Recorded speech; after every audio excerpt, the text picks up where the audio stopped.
आज के वीडियोस पे जो है मेन सीखेंगे कि परिमेय संख्या जो है किसे कहते हैं। ठीक है, परिमेय संख्या होता कैसे है और आप जो है किस तरीके से उसको आप बना सकते हैं, लिख सकते हैं। ठीक है, तो परिमेय संख्या में हम आते हैं तो देखिए मेन जो है आप ध्यान दीजिएगा कि परिमेय संख्या होता क्या है।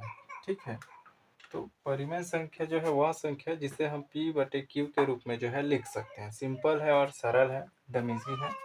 परिमेय संख्या उसे कहते हैं जिसे हम p/q के रूप में जो है लिख सकते हैं, जहाँ p जो है अंश होता है और q जो है हर होता है। ठीक है, p क्या होता है, अंश, और q क्या होता है, हर होता है। तो यहाँ कुछ नियम और रूल्स हैं जिसको मैं आपको बता रहा हूँ, शेयर कर रहा हूँ, उसको भी आपको ध्यान में रखना है। ठीक है, तो यहाँ देखिए P और Q जो है दोनों क्या होना चाहिए, मेन जो है पूर्णांक हो। ओके, P/Q जो है क्या, पूर्णांक हो। और यहाँ जो है हम यहाँ P बराबर जो है पूर्णांक हो, लेकिन Q बराबर जो है 0 नहीं होना चाहिए।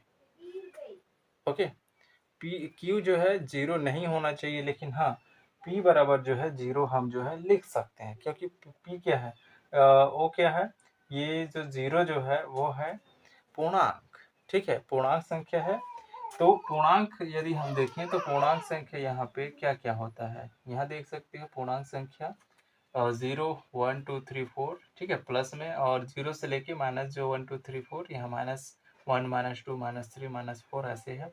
तो इसको हम पूर्णांक संख्या में लिख सकते हैं। ठीक है, तो पूर्णांक संख्या बराबर परिमेय संख्या होता है। ठीक है, तो 0 बराबर जो है p।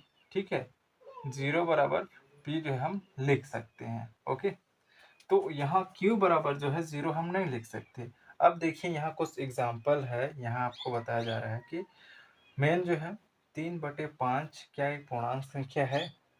3/5 जो है क्या एक पूर्णांक संख्या है। तो मैं इसको आपको बता रहा हूँ कि देखिए 3 क्या है, एक पूर्णांक संख्या है। ठीक है, तो ये जो है, और इसके नीचे भी क्या 5 है, ये भी पूर्णांक है।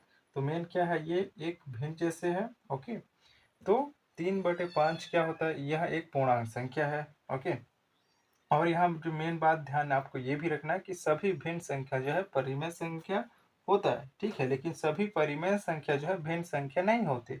ओके, सभी भिन्न संख्या परिमेय संख्या हो सकते हैं, लेकिन सभी परिमेय संख्या जो है भिन्न संख्या नहीं हो सकता। ओके, ये बात को भी आपको ध्यान में रखना है। और आगे देखते जाइए, क्या ये 8/11 जो है एक परिमेय संख्या है? तो बिल्कुल है, क्योंकि हर में जो है 0 नहीं है। ओके, और ये जो है ऊपर का ये क्या है, पूर्णांक है। ओके, और यहाँ देख सकते हैं 3/8 क्या एक, यहाँ एक परिमेय संख्या है। तो बिल्कुल हर बराबर तो 0 नहीं है। और 3 क्या है, 3 हमारा एक पूर्णांक है। ओके, तो ये जो है एक परिमेय संख्या है। अब यहाँ देखते हैं -5/1 क्या एक परिमेय संख्या है। -5/1 क्या एक परिमेय संख्या है। तो बिल्कुल यहाँ भी जो है -5/1 जो है परिमेय संख्या है।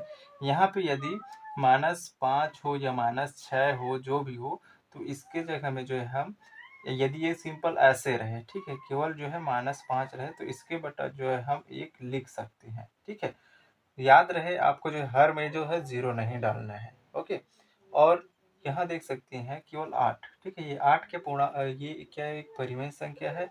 तो बिल्कुल इसकी जगह में भी 1 करेंगे तो ये एक परिमेय संख्या है। ठीक है, ये सब जो इस रूप में जो है फॉर्म है, ये बना हुआ है। तो ये भी जो है क्या एक परिमेय संख्या ही है। अब आप बताओ, क्या यहाँ पे जो है 8/0 ये परिमेय संख्या है क्या?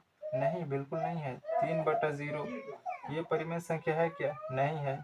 2/0 ये क्या परिमेय संख्या है? नहीं है। मतलब हर में जो है आपको 0 नहीं होना चाहिए। और आप सभी को पता है अंश अंश जो है एक पूर्णांक संख्या होना चाहिए।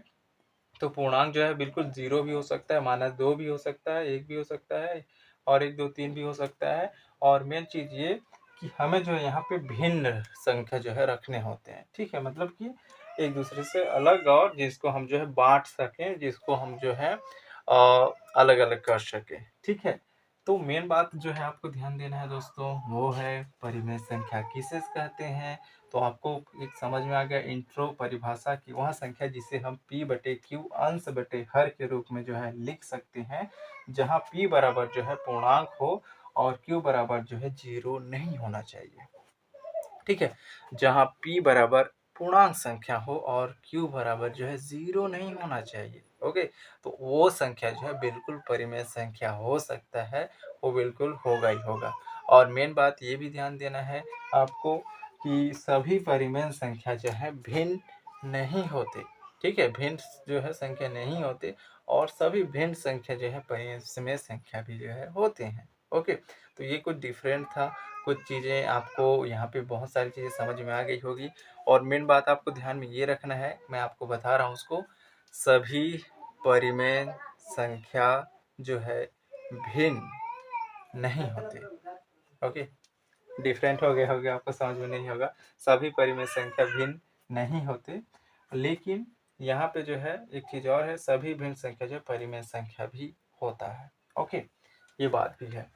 तो एक बार मैं आपको समरी कर दे रहा हूँ पूरा डिटेल पे। पूर्णांक संख्या जो है p बराबर पूर्णांक संख्या होता है जिसे हम 0, 1, 2, 3, 4 या -1, -2 के रूप, -3 के रूप में जितना हो सके उतना लिख सकते हैं। और यहाँ पे जो है q बराबर हम 0 कभी नहीं डालेंगे, हर बराबर यहाँ पे जो है 0 करेंगे तो ये जो है परिमेय संख्या नहीं होगा। यहाँ 0 करेंगे, यहाँ 0 करेंगे तो ये परिमेय संख्या होगा ही नहीं, क्योंकि कहा गया है कि हर बराबर जो है हमें जो है क्या 0 नहीं डालने हैं। ठीक है, यहाँ पे जो है शून्य नहीं हो सकता। ओके, और p बराबर जो है हम 0 लिख सकते हैं। ओके, p बराबर 0 लिख सकते हैं। ओके, तो ये चीज आपको ध्यान में रखना है, बाकी सब एकदम सिंपल है, सरल है। परिमेय संख्या किसे कहते हैं, आई होप आपको समझ में आ गया होगा। पूर्णांक संख्या क्या है वो भी समझ में आ गया आपको। ओके, और किसको हम परिमेय संख्या के रूप में लिख सकते हैं वो भी आपने समझ लिया। ओके, सो आज के वीडियो पे बस इतना ही। नए हैं चैनल पे तो सब्सक्राइब, शेयर, लाइक और अपने दोस्तों को बिल्कुल शेयर कर दीजिए ताकि उनको भी समझ में आए कि परिमेय संख्या आखिर होता क्या है। ओके, वीडियोस देखने के लिए आप सभी का बहुत बहुत धन्यवाद। मिलते हैं दोस्तों नेक्स्ट वीडियोस पे।